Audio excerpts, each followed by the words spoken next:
Hey guys, നമ്മൾ dental clinic വരെ പോകട്ടോ. ബ്രേസസ് ഇട്ട് എല്ലാവർക്കും അറിയാം മാസം മാസം ടൈറ്റ് ആക്കാൻ പോണത് എന്തോ ഒരു വേദനയുള്ള കാര്യമാണ്. പക്ഷെ ഇന്ന് എനിക്ക് മാത്രമല്ല കേട്ടോ, ഇവനിൽ റൂട്ട് കനാൽ ചെയ്യാനും എനിക്ക് പല്ല് ടൈറ്റ് ആക്കാൻ വരുന്നത്. എന്നിട്ട് നമ്മളവിടെ എത്തിയപ്പോൾ ഹാപ്പി ആയിട്ട് എനിക്ക് പാട്ടൊക്കെ പാടി തന്നിട്ടാണ്.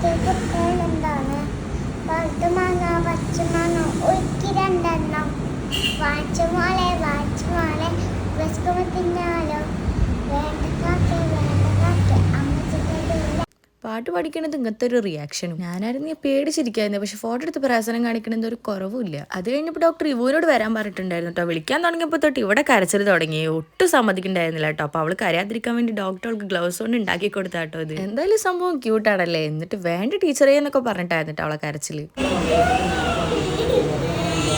യു സമ്മതിക്കണില്ല എന്ന് മനസ്സിലായപ്പോൾ എന്നോട് വരാൻ പറഞ്ഞിട്ട് ഡോക്ടർ. ഇപ്പോഴത്തെയും പോലെ നല്ല വേദന ഉണ്ടായിരുന്നു. പക്ഷെ എന്ത് ചെയ്യാനാ, അനുഭവിച്ചല്ലേ പറ്റൂ. എന്ത് വേദനയുടെ സങ്കടം നമ്മൾ ഇല്ലാത്ത പോലെ കാണിക്കണം. എന്നിട്ട് ഇവിടെയും കഴിഞ്ഞപ്പോൾ ഞങ്ങൾ നേരെ വീട്ടിലോട്ട് വന്നിട്ടുണ്ടായിരുന്നു കേട്ടോ. വീട്ടിൽ വന്നൊരു കോഫിയും കുടിച്ച് അപ്പം അത്രേ ഉള്ളൂ.